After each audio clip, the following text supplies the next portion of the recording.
Selamat pagi untuk kita semua. Kami dari kelompok 7 akan menampilkan hasil proyek kami dari mata kuliah Pendidikan Kewarganegaraan yang diampu oleh Ibu dosen Suryaningsih SH.Hum, yaitu debat yang berjudul Polemik Aturan Pengeras Suara Masjid atau Mushola di Indonesia. Untuk itu, mari kita saksikan debat berikut ini. Menteri Agama menerbitkan surat edaran baru mengenai pedoman penggunaan pengeras suara di masjid dan mushola. Beberapa hal yang diatur dalam pedoman tersebut adalah saat mengumandangkan azan dengan pengeras suara luar, volume pengeras suara maksimal 100 desibel. Saat sholat subuh dan sholat Jumat, sebelum azan, pembacaan Al-Quran dan sholawat dapat gunakan pengeras suara luar maksimal 10 menit. Shalom, Assalamualaikum warahmatullahi wabarakatuh. Om Swastiwastu, Namo Buddhaya, salam kebajikan, damai sejahtera bagi kita semua. Sebelumnya, saya mengucapkan terima kasih kepada rekan-rekan sekalian yang telah hadir dalam acara kita kali ini. Tidak lupa saya memperkenalkan diri saya sebagai moderator pertama. Perkenalkan, nama saya Desmina Yohana Borsilalahi dengan NIM 210301055 dari Program Studi Agroteknologi Fakultas Pertanian Universitas Sumatera Utara. Dan juga teman saya. Assalamualaikum warahmatullahi wabarakatuh. Selamat pagi kepada saudara dan saudari yang ada di dalam forum diskusi kali ini. Baiklah, langsung saja. Saya akan memperkenalkan diri terlebih dahulu. Perkenalkan, nama saya Dina Ramadhani dengan NIM 210803033 dari Program Studi Matematika. Dan selanjutnya rekan-rekan saya akan memperkenalkan dirinya terlebih dahulu. Langsung saja kepada rekan saya, yaitu pihak pro, saya persilakan. Shalom, selamat pagi semuanya. Perkenalkan, saya Porti Ceriakasih Harefa, NIM 210301067, Prodi Agroteknologi Fakultas Pertanian Universitas Sumatera Utara. Saya di sini sebagai pihak pro pertama. Shalom, selamat pagi. Perkenalkan, nama saya Samsul Syanturi dengan NIM 210301183 dari Prodi Agroteknologi Fakultas Pertanian Universitas Sumatera Utara Medan. Di sini saya sebagai pro yang kedua. Terima kasih kepada rekan saya, yaitu dari pihak pro yang telah memperkenalkan dirinya terlebih dahulu. Selanjutnya kepada pihak kontra, saya persilakan. Assalamualaikum warahmatullahi wabarakatuh. Perkenalkan, nama saya Gilang Aulia Perangin-angin dari Program Studi Agroteknologi Fakultas Pertanian Universitas Sumatera Utara. Di sini saya sebagai kontra pertama. Perkenalkan, saya Ayu Kristina Lombantorwan dengan NIM 210803118 dari Prodi S1 Matematika, Fakultas Matematika dan Ilmu Pengetahuan Alam, Universitas Sumatera Utara. Saya di sini sebagai pihak kontra yang kedua. Terima kasih kepada pihak kontra yang telah memperkenalkan dirinya. Selanjutnya kepada pihak penyelesaian, saya persilakan. Saya Bagus Tidadi Amanda dengan NIM 210301219. Prodi Agroteknologi Fakultas Pertanian Universitas Sumatera Utara sebagai pihak netral pertama. Selamat pagi buat kita semua.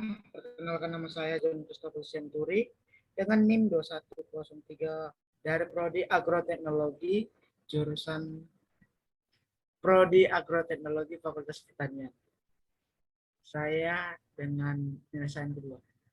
Perkenalkan, nama saya Abdul Christian Gulitung dengan NIM 210803095 dari Prodi Matematika Fakultas MIPA, dan di sini saya sebagai pihak penyelesaian ketiga. Perkenalkan, nama saya Nurul Rian Fadilah dengan NIM 210301051 dari Program Studi Agroteknologi Fakultas Pertanian Universitas Sumatera Utara.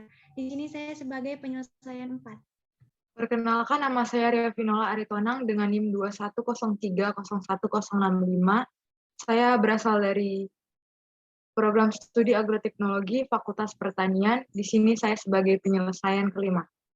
Perkenalkan, nama saya Calvin Tarigan dengan NIM 210301264 dari Fakultas Pertanian, Prodi Agroteknologi. Di sini saya sebagai penyelesaian ke-6. Terima kasih. Baiklah, terima kasih kepada rekan-rekan saya, yaitu pihak pro, kontra, maupun pihak netral yang telah memperkenalkan dirinya masing-masing. Selanjutnya, saya kembalikan kepada Desmina selaku moderator utama. Kepada Desmina, saya... Terima kasih kepada Dina yang mempersilahkan saya sebagai moderator pertama.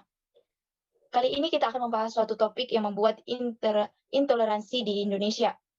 Terkait dengan aturan yang ada, yaitu surat edaran yang ditetapkan oleh Kemenak, yaitu Surat Edaran Nomor 5 Tahun 2022 tentang pedoman penggunaan pengeras suara masjid ataupun mushola di Indonesia.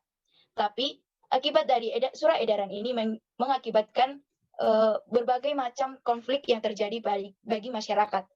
Berikut kita dengarkan bagaimana pendapat dari beberapa masyarakat. Mengenai polemik pengeras suara masjid memang harus diatur oleh Kementerian Agama. Karena di sekitar masjid ada banyak warga non-muslim yang bermukim. Sehingga dengan pengeras suara masjid ini yang terlalu keras, mungkin dapat mengganggu aktivitas mereka sehari-hari. Saya pribadi tidak setuju ya dengan pendapat Saudara Forti. Menurut saya aturan pengeras masjid ini sudah tradisi umat muslim di Indonesia sejak zaman dahulu. Jadi harus dilestarikan sampai sekarang. Jadi untuk pengaturan suara masjid ini sama sekali tidak beralasan ya, tidak logis. Saya pribadi kurang setuju dengan pendapat Saudara Gilang, dikarenakan oleh dua hal. Yang pertama, ada beberapa warga sekitar yang pasti merasa terganggu dengan adanya pengeras suara dari masjid ataupun musola. Dan yang kedua, di beberapa negara Islam lainnya seperti Arab Saudi, Malaysia, dan negara lainnya juga memiliki peraturan mengenai pengeras suara di masjid maupun di musola. Oleh sebab itu, saya setuju dengan adanya peraturan yang dikeluarkan oleh Kementerian Keagamaan Indonesia. Sekian dari saya, terima kasih. Saya kurang setuju mengenai pendapat dari Saudara Samsul. Selain dari azan, pengurus masjid juga terkadang menggunakan pengeras suara untuk membaca doa, zikir, dan juga membaca Al-Quran. Yaitu pada sepertiga malam, tepatnya pukul 1 dini hari hingga menjelang subuh. Saya sendiri sebenarnya tidak ada masalah terkait dengan suara azan setiap harinya, karena saya merasa saya mendapat hikmah dari Yang Kuasa, dan saya juga merasa senang mendengarnya setiap hari. Terima kasih kepada pihak pro maupun pihak kontra yang telah memberikan pendapat dan sanggahan terbaiknya. Dan setelah ini kita akan mendaftarkan rekan kita dari pihak penyelesaian. Kepada pihak penyelesaian saya persilakan. Moderator, saya akan memberikan pendapat pribadi saya. Karena negara Indonesia ini kan merupakan negara kepulauan yang sudah dari dulu sudah memiliki beragam budaya dan beragam agama. Dan bagi saya, kalau memang peraturan itu tidak merugikan kedua belah pihak dan malah dan memberikan manfaat yang baik untuk keduanya, yang Islam bisa tetap menggunakan pengeras suara, yang Muslim juga tidak terlalu terganggu, bagi saya sih tidak apa-apa untuk memperlakukan peraturan tersebut. Tapi kadang-kala perbedaan itu selalu akan tidak selamanya akan bertahan. Pasti akan ada selalu kontroversi di setiap perbedaan. Salah satunya ialah terkaitnya adanya peraturan pengeras suara masjid. Kita juga tahu bahwa di suatu tempat pasti terdapat perbedaan, baik di situ, ras, dan agama. Sehingga kita harus mampu bertoleransi kepada setiap agama. Dan kita juga harus saling menghargai dan menjaga kerukunan dalam hidup yang berdampingan.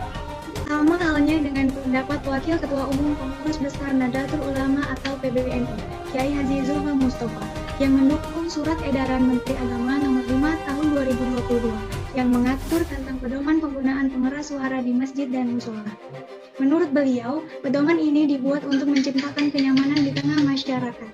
Untuk itu, marilah kita bijak dalam menggunakan pengeras suara di masjid dan musola. Kalau menurut pendapat saya pribadi, sebagai masyarakat Indonesia, sebaiknya kita menciptakan kedamaian di negara kita sendiri. Untuk apa membuat masalah? Pastinya menguras tenaga kita dan juga pikiran kita. Selagi pengeras suara di masjid tidak dilarang, namun hanya diatur baik dalam volumenya.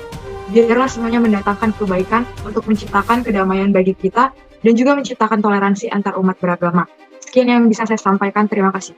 Sekali apa yang dibilang teman-teman kita tadi itu, karena buat apa kita mempermasalahkan masalah yang seharusnya tidak perlu dipermasalahkan. Intinya itu, kita sebagai sesama umat beragama yang ada di Indonesia ini harus mau untuk saling memahami antara sesama umat beragama.